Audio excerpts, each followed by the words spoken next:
The blade sliced through Kellen's back as he stumbled toward the cliff's edge, his own brother's laughter echoing behind him. Blood pooled beneath his torn shirt, each step sending lightning through his spine. 20 feet below, jagged rocks waited like hungry teeth in the moonlight. "You always were too trusting," Varix called out, wiping crimson from his dagger. "Father should have chosen me from the beginning." Kellen's vision blurred as he gripped the ancient oak that had marked their family's territory for generations. The inheritance documents he'd discovered that morning proving Varix had been siphoning funds for years crumpled in his bloodied fist. His brother's conspiracy with the rival Nethrin family ran deeper than simple greed. It was a complete erasure of everything their father had built. The girl was in on it too, Varix sneered, advancing with calculated steps. Sweet Lirelei played her part perfectly. "Did you really think someone like her could love a weakling like you?" The words cut deeper than any blade. Kellen's heart shattered. As he remembered Lirelei's tears that morning, her confession about being forced to deceive him, her desperate plea for forgiveness before Varix's men dragged her away. She'd tried to warn him, but he'd been too blinded by betrayal to listen. A gunshot cracked through the night air. Kellen's knees buckled as fire exploded through his chest. Varix lowered the smoking pistol with a satisfied smile. "Goodbye, brother." Push came swift and merciless. Colin plummeted through darkness, his body slamming against unforgiving stone. Consciousness fled as waves crashed over his broken form. 3 miles away, in the abandoned Nethrin estate's basement, Lirelei's screams echoed off damp walls. Marcellus Nethrin circled her bound form like a predator savoring its prey. "You've served your purpose, little dove," he whispered, running a jeweled finger along her tear-stained cheek. "Kellen's dead. His family's fortune will be mine through dear Varix and you... He paused, his smile turning cruel. "You're no longer needed." The poker glowed red-hot in the brazier. Lirelei's emerald eyes blazed with defiance even as terror coursed through her veins. She'd grown up in the slums, fought for every scrap of dignity, clawed her way into noble society through sheer determination. This wouldn't be how her story ended. "I never betrayed him," she spat, blood trickling from her split lip. "I loved him." Marcellus's laughter was like breaking glass. "Love, you were a tool, nothing more. A beautiful distraction while we dismantled his pathetic legacy." The brand descended toward her shoulder. Lirelee closed her eyes, thinking of Kellen's gentle hands, his morning smile, the way he'd held her during thunderstorms. If she was going to die, she'd die with his memory intact. The searing pain never came. Instead, she heard Marcellus's grunt of surprise, followed by the clatter of metal on stone. When she opened her eyes, the basement was empty, save for the acrid smell of smoke and the distant sound of footsteps retreating up wooden stairs. Her bonds had been cut. On the floor beside her lay a note written in familiar handwriting. "The tide pool beneath Ravenscrag. Come alone if you want to live." Lirelei's hands trembled as she recognized the script. Impossible. Yet hope fluttered in her chest like a caged bird suddenly finding the door ajar. Above them both, the storm that had been building all evening finally broke, sending torrents of rain across the coastal cliffs where their separate hells had begun. Kellen's eyes opened to salt water and searing pain. Every breath felt like shattered glass in his lungs. The tide pool where he'd somehow landed was barely 3 feet deep, surrounded by an alcove of rocks that had saved him from being swept out to sea. His left arm hung at an unnatural angle. Blood continued to seep from the bullet wound in his shoulder, but he was alive. Memory flooded back in agonizing waves. Varix's betrayal, the gunshot, the fall at Lirelei's suite. Desperate Lirelei, who'd tried to warn him with her tears. He'd seen the truth in her eyes that morning, the way she'd fought against her captors, the genuine anguish in her voice when she'd screamed his name. She hadn't betrayed him. She'd been another victim in Varix's twisted game, using his good arm. Kalen dragged himself from the pool onto the rocky ledge. The storm raged above, but the alcove provided shelter. He'd played in these pools as a child, knew every hidden passage and cave along this stretch of coastline. If he could just reach the old smuggler's cache behind the waterfall... Each movement sent lightning through his broken ribs.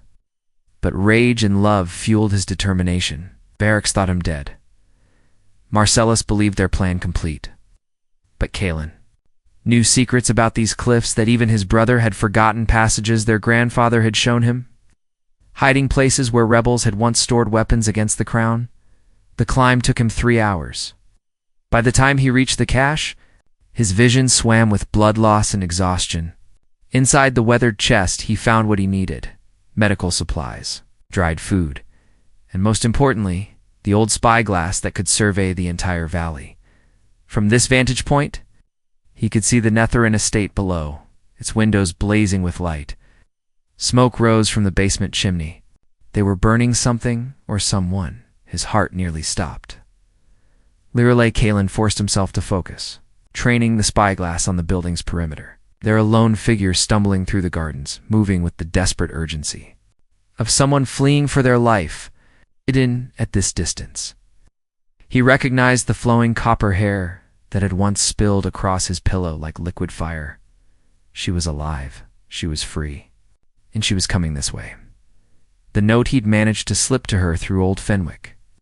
The groundskeeper who'd served his family for 30 years had reached her. The man's loyalty ran deeper than gold, deeper than Varix's threats. Some bonds couldn't be bought or broken. Callan began his descent, each step a prayer that he wouldn't collapse before she reached the tide pools. The storm provided cover, washing away tracks and muffling sounds. By the time he reached the alcove, his legs shook with the effort of remaining upright. Lireley appeared at the cliff's edge like a vision born from lightning. Her dress was torn, her face streaked with tears and dirt, but her eyes blazed with the same fierce determination that had first captured his heart. She spotted him immediately, and her gasp of joy echoed off the rocky walls. "You're alive," she whispered, sliding down the treacherous path with practiced grace. "They said you were dead. I saw the blood, the way you fell." "I'm harder to kill than they imagined," Callan managed, reaching for her with his good arm. "Are you hurt?" "Did they know more than I can bear?" she said, pressing her palm against his cheek. "But you're bleeding. That bullet wound needs attention." They worked together in the shelter of the alcove, her skilled hands cleaning and binding his wounds, while he told her everything he'd discovered about the conspiracy, the forged documents, the stolen funds, the plan to frame them both as traitors before eliminating them entirely. "Can't go back," she said finally, her voice steady, despite the tears tracking down her cheeks. "They'll kill us both if we surface too soon." Callan caught her hand, intertwining their fingers. "But we don't have to face this alone anymore." Thunder crashed overhead, but in the shelter of stone and storm, two broken souls began to heal each other with nothing but determination and the fierce, burning certainty that their love was worth fighting for. 3 weeks in the forgotten tunnels beneath Ravenscrag had transformed them both. Kellen's wounds had closed into pink scars, his strength returning with each passing day. Lireley had proven herself a skilled strategist, mapping their enemies' movements and identifying weaknesses in their defenses. The ancient smugglers' network stretched for miles beneath the coastal cliffs, connecting to wine cellars forgotten, crypts, and abandoned mine shafts. Here they'd built a hidden sanctuary lit by oil lamps and warmed by a small fire that vented through natural chimneys. It wasn't luxury, but it was theirs. "Varix has been busy," Lireley reported, returning from her reconnaissance mission through the tunnels that led to the village. She'd disguised herself as a traveling merchant, her copper hair hidden beneath a worn cloak. "He's announced your death publicly, claimed you were killed by bandits while traveling to negotiate a trade agreement." Callan looked up from the documents. He'd been studying papers they'd retrieved from various hideouts throughout the tunnel system. And the inheritance? Transferred to him as the surviving heir. He's already begun selling off portions of the estate to pay supposed debts. Her eyes flashed with anger. "Systematically destroying everything your father built." "Not everything," Callan said, pulling her down beside him on the makeshift bed they'd created from salvaged cushions and blankets. "The real family fortune isn't in the estate. It's hidden in places he'll never think to look." He spread out a hand-drawn map, its edges worn from their planning sessions. "My grandfather didn't trust banks. He converted most of the family wealth into portable assets, gemstones, rare metals, ancient artifacts. They're hidden in caches throughout the kingdom, accessible only through codes he taught me before he died. Lireley studied the map with growing excitement. Enough to fund a counterattack, enough to buy an army if we need one. Kellen's finger traced the locations he'd marked. But we need to be smart about this. Varix and Marcellus control the local authorities now. They have the sheriff, the magistrate, even some of the merchant guild leaders in their pocket. Then we go higher, Lireley said, her mind already working through possibilities. Your father had connections in the capital, Lord Commander Theron. Of the Royal Guard, Chancellor Aldrich, even rumors of friendship with the Crown Prince himself. Those connections died with him, Cailan said bitterly. Besides, why should they believe us? We're supposedly dead criminals. Lireley's smile was sharp as a blade. It's because we're going to give them proof they can't ignore. And we're going to do it at the Harvest Festival. Festival was 3 days away. Grand celebration where nobles from across the kingdom would gather in the capital to renew trade agreements and settle political disputes. Varix would be there, playing the role of the grieving brother while cementing his new alliances. It's perfect, Lireley continued, her excitement building. Public, prestigious, and impossible to cover up. If we can expose the conspiracy in front of the assembled lords, we'll need evidence, Cailan said, though he could feel hope beginning to stir in his chest.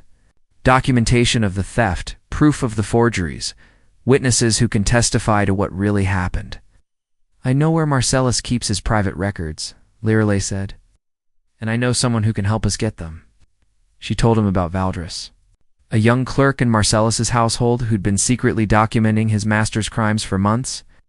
The man had family in the capital, a sister who'd been brutalized by Marcellus's son, and he'd been waiting for the right moment to strike back.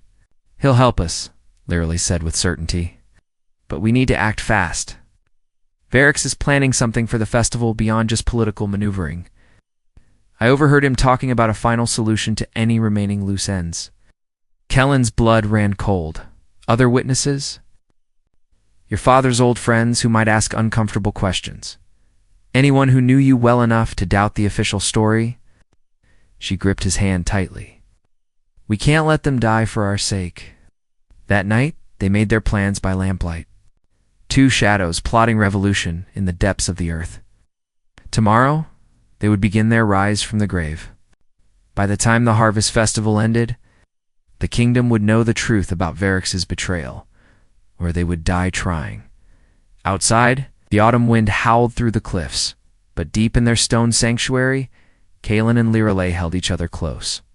Drawing strength from their shared determination and the love that had survived even the grave, the Harvest Festival transformed the capital into a sea of silk banners and golden light.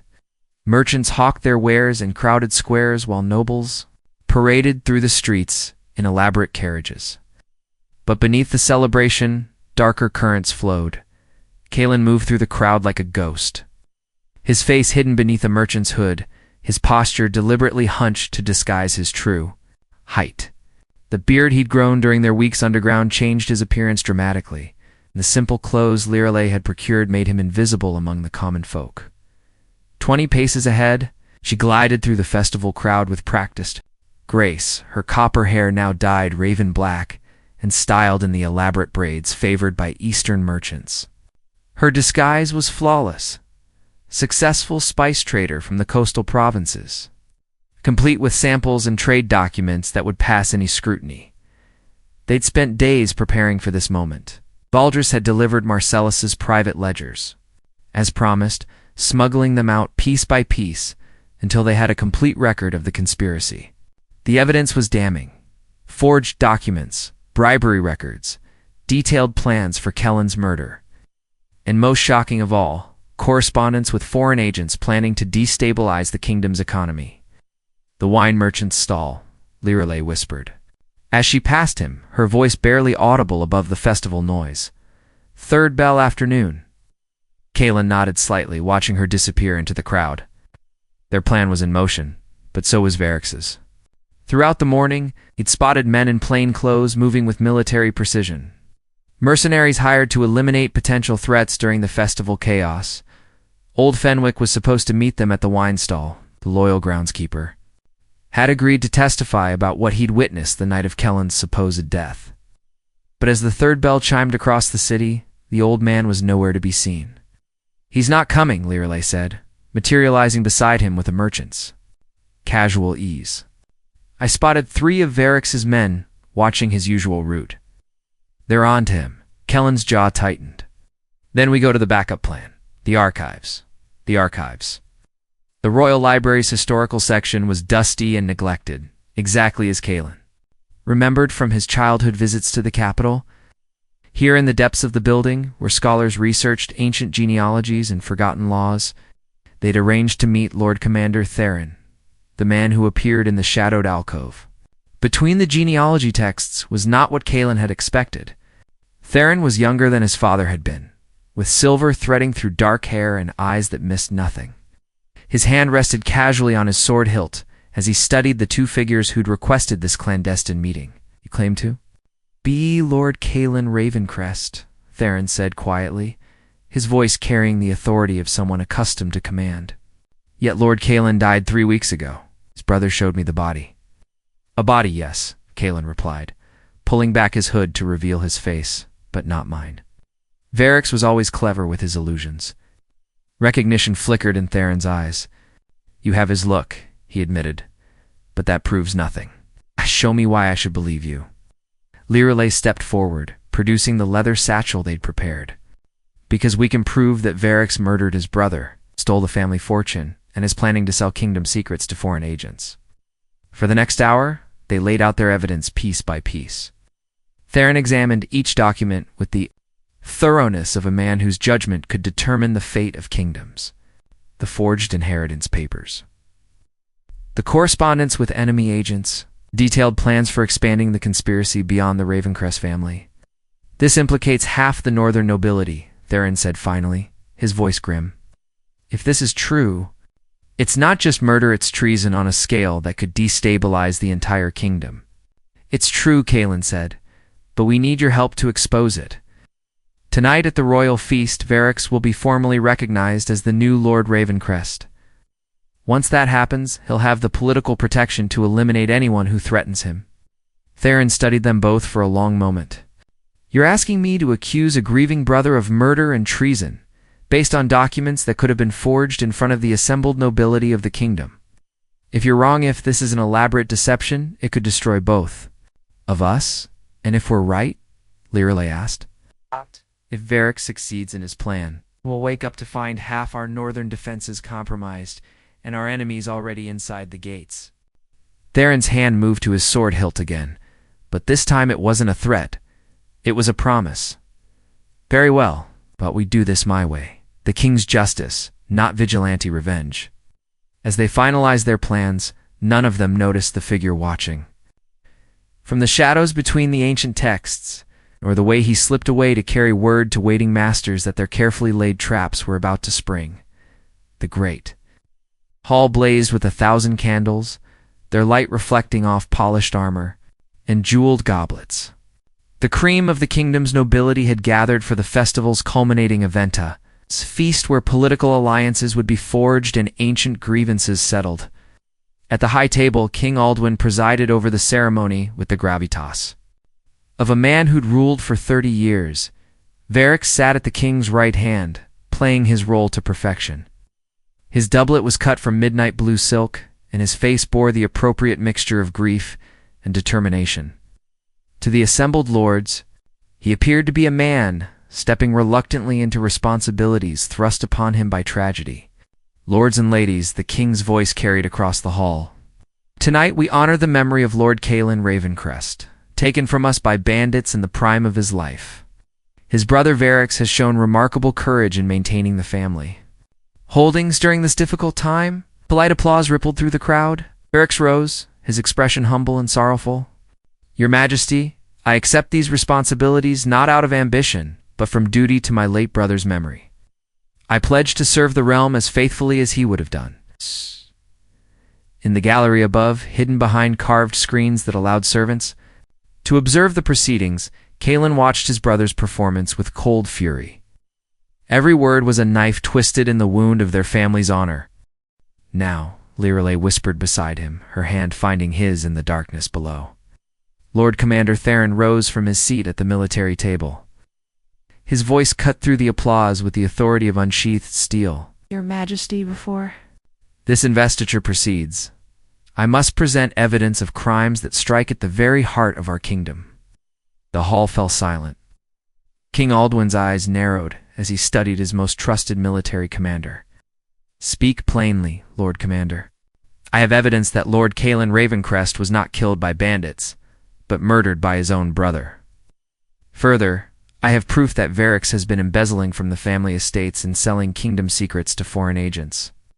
The explosion of voices was immediate and deafening. Nobles shouted questions, accusations, and demands for proof. At the high table, Varix's face had gone pale, but he recovered quickly. This is outrageous, he declared, his voice carrying across the chaos. Lord Commander, I don't know what poison has been whispered in your ear, but I have documents, Theron interrupted, producing the leather satchel. Correspondence in your own hand, financial records showing systematic theft, and most damning of all, detailed plans for my brother's assassination. Forgeries, Varix spat. Anyone could have created false documents to support such wild accusations. Where is your proof? Where are your witnesses? Here, the voice came from the gallery above, strong and clear despite the 3 weeks of hell. Its owner had endured. A collective gasp went up from the assembly as Calen stepped into view. His disguise cast aside, his true identity unmistakable in the candlelight. I am Calen Ravencrest, he declared, his voice carrying to every corner of the hall. And I have come to expose my brother's treachery. The hall erupted in chaos. Out of Varix's face went through a dozen expressions in as many seconds. Shock, fear, rage, and finally calculating hatred. His hand moved instinctively toward his dagger, but Theron's men were already moving, surrounding the high table with practiced efficiency. Impossible, Varix whispered, but his voice carried in the sudden silence. You're dead. I killed you myself. The words hung in the air like a confession. King Aldwin's face had gone stone cold, his royal composure cracking to reveal the warrior he'd been in his youth. Guards, the king commanded, his voice cutting through the silence like a blade. Arrest Lord Varix Ravencrest on charges of murder and treason. But Varix was already moving. The dagger appeared in his hand with serpentine speed, and he lunged.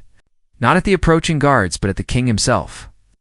For a heartbeat, it seemed the blade would find its mark. Then Lirelei was there, having dropped from the gallery with cat-like grace. Her own blade intercepted Varix's thrust, turning it aside with a shower of sparks. The two combatants rolled across the floor in a deadly dance, their weapons singing as they clashed. You always were too slow, brother, Varix snarled as he pressed. His attack? Even with your little whore to help you?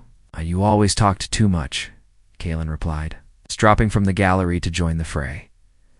The battle was brief, but vicious.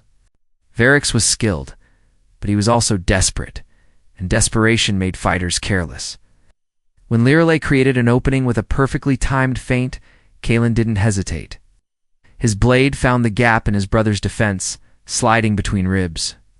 To pierce the heart that had harbored such hatred, Varix's eyes widened in shock and dimmed as he collapsed to the marble floor. With his dying breath, he whispered, Father ... would have chosen me. In the silence that followed, King Aldwin's voice rang out with the finality of royal decree. Let it be known that Lord Calen Ravencrest lives, and that his brother died a traitor's death. Justice is served. The trials that followed the Harvest Festival became the stuff of legend. For 3 days, the kingdom's highest court heard testimony about the conspiracy that had nearly toppled the northern defenses. Marcellus Nethrin, dragged from his estate in chains, confessed to everything when faced with the overwhelming evidence. His network of corruption stretched from corrupt merchants to compromised officials, all of whom faced the king's justice. But for Calen and Lirelei, the real trial was more personal. In the private chambers of Ravencrest Manor, they faced the ghosts of their past and the question of what came next. The servants are afraid of me, Lirelei said, standing at the window. Of what had once been Kellen's childhood bedroom? They whisper about the merchant girl who dared to love above her station. Kalen looked up from the estate ledgers he'd been reviewing. The financial damage was severe, but not irreparable. Varix had been thorough in his theft, but their grandfathers' hidden caches had provided enough resources to rebuild. "Do you care what they whisper?" "I care what you think," she replied, turning to face him. "Your brother was right about one thing. I'm a girl from the slums who happened to catch a lord's attention. This world isn't mine, Kalen. It never was." He crossed the room to her, his hands finding her face with the gentleness that had first made her love him. "Then we'll build a new world. One where love matters more than bloodlines, where courage counts more than birthright." Pretty words, she said, but her eyes were sad. "But the reality is that you're a lord now, with responsibilities to your people, your lands, your legacy." "I'm the woman who saved my life," he interrupted. "The woman who fought beside me in the darkness, who never gave up when the whole world turned against us. The woman I love more than breath itself." He dropped to one knee, producing a ring that had belonged to his grandmother, simple band of silver set with a single emerald that matched her eyes. "Lirelei of the Copper Hair, will you marry me? Not because society demands it, not because it's politically advantageous, but because I cannot imagine facing tomorrow without you beside me."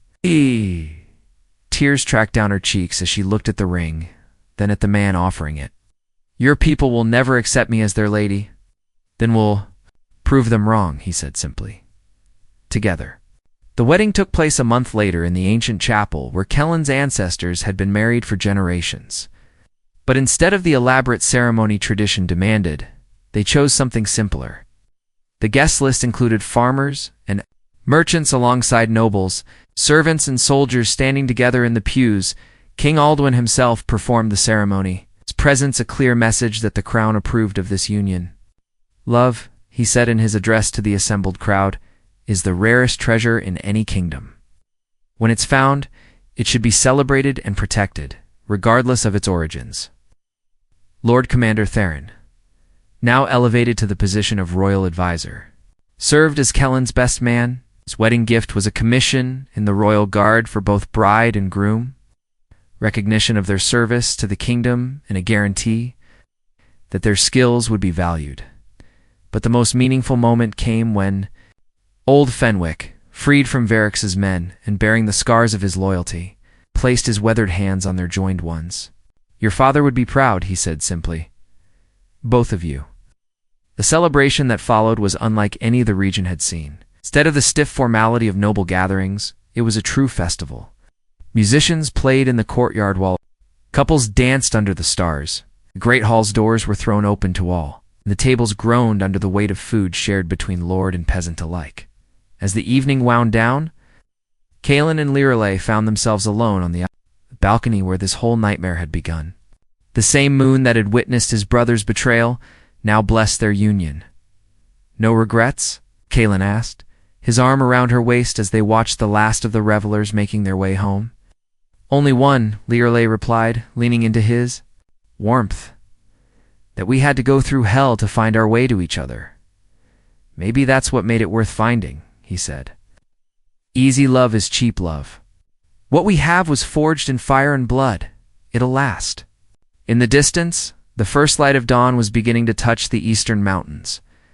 A new day was beginning, and with it, a new chapter in the story of Ravencrest. But this time, it would be written by two hearts that had learned to beat as one. 5 years had passed since the Harvest Festival that changed everything. Ravencrest Manor had been transformed from a stronghold of tradition into something unprecedented, a center of learning and innovation where birth mattered less than merit and where the old barriers between classes were slowly crumbling. Lirelei stood in the manor's great library, her hand resting on the swell of her belly where their second child grew. Around her, a dozen children from the village sat in rapt attention as she told them stories from the ancient text stales of heroes and adventure that had once been reserved for noble sons alone. "And what do you think the princess should have done?" she asked a freckled girl whose father worked in the manor stables. "Fought the dragon herself," the child replied with fierce conviction. "Like you did, my lady?" Lirelei smiled, remembering her own younger self, hungry, desperate, convinced that stories like these were meant for other people. Sometimes the greatest dragons are the ones that live in our own hearts. Fear, doubt, the belief that we're not worthy of happiness. Those are the hardest battles to win. Through the tall windows, she could see Kaelin in the courtyard, sparring with a group of young men and women who'd come to train in the new academy they'd established. Noble sons trained alongside farmers' daughters, all of them learning that true strength came from dedication and honor. It's not bloodline. The academy had been Liralay's idea, born from her own hunger for knowledge and opportunity. Now it drew students from across the kingdom. Its graduates served in the royal guard, the diplomatic corps, and the merchant guilds with distinction. "My lady," a voice called from the doorway. She turned to see Valdris, the former clerk, who'd become their steward and most trusted advisor. "The messenger from the capital has arrived." Liralay dismissed the children with gentle words, then followed Valdris to the solar, where official business was conducted. The messenger bore the royal seal, and her heart quickened as she recognized the familiar handwriting. "From the queen herself," Valdris said. Offering her the letter with appropriate ceremony, Liralay's eyes widened as she read. Queen Isabel, who'd taken the throne after her father's death 2 years earlier, was requesting their presence at court. Not for a state ceremony or formal occasion, but for something far more personal. "She wants us to establish a royal academy," Liralay said, her voice filled with wonder. "A place where the kingdom's future leaders can learn alongside each other. Regardless of their birth, she's offering to fund it herself." "The queen is wise," Valdris said with a smile. "She's seen what you've accomplished here. The whole kingdom has heard of the Ravencrest Academy." That evening, as twilight painted the sky in shades of gold and purple, Liralay found Kaelin in their private garden.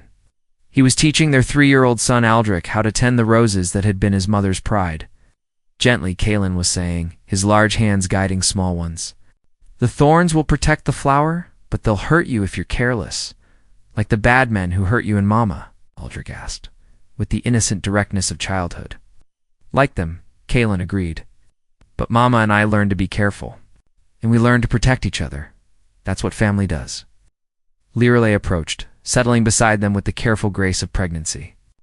"Speaking of family," she said, showing Kaelin the queen's letter, "it looks like ours is about to get much larger." As Kaelin read, his expression shifted from surprise to excitement to something approaching. "The entire kingdom," he said. Softly, "She wants us to help raise an entire generation of leaders." "Are you ready for that?" Liralay asked, though she already knew the answer from the light in his eyes. "With you beside me? I'm ready for anything." Little Aldrich, growing bored with the adult conversation, had wandered to the garden's edge, where fireflies were beginning to dance in the gathering dusk. His laughter rang out as he chased the lights, innocent and joyful in the way that only children could be. "He'll never know the world we grew up in," Liralay said, watching their son play. "He'll never question whether he's worthy of love or opportunity." "Neither will any of the children we teach," Kaelin replied, his arm encircling her shoulders. "That's our gift to the future generation that knows love is stronger than hate, that courage matters more than birthright." As the first stars appeared in the darkening sky, they sat together in the garden where their love had first bloomed. The same moon that had witnessed their darkest hour now blessed their triumph. And the gentle evening breeze carried the scent of roses and the promise of new beginnings. In the distance, the lights of the village twinkled like earth-bound stars, each one representing a life touched by their example. Former enemies had become allies. Old prejudices had given way to understanding. The rigid class system that had once seemed unbreakable was slowly but surely crumbling. They had been betrayed and left for dead. But they had found strength. In each other, strength enough to change not just their own lives, but the very fabric of their world. Their love story had become a legend, whispered in taverns and sung by traveling bards. But the real magic wasn't in the telling. It was in the living, in the daily choice to build something better, to love more fiercely and to never give up, on the belief that tomorrow could be brighter than today. As Aldrich's laughter echoed through the garden and the baby stirred in her womb, Liralay knew that their greatest adventure was still beginning. Together they would shape a kingdom where love conquered all, where courage was rewarded, and where every child, noble or common, had the chance to write their own story. The tale of Kalin and Lirelei. Ravencrest had become more than a love story. It had become a promise that even in the darkest hour, when betrayal cuts deepest and death seems certain, love can triumph, hope can endure, and two hearts beating as one can change the world. Their story was complete, but their legacy would echo through generations. A testament to the truth that real love can survive betrayal, conquer death, and transform the world itself. And in the garden where it all began, under the same stars that had witnessed their darkest hour, Kalin and Lirelei held each other close, their hearts beating in perfect rhythm, their souls finally at peace. They had found their strength in each other, and in doing so, had discovered that some bonds are truly unbreakable. The future stretched before them, bright with possibility, and they faced it together as they always would, until the end of time itself.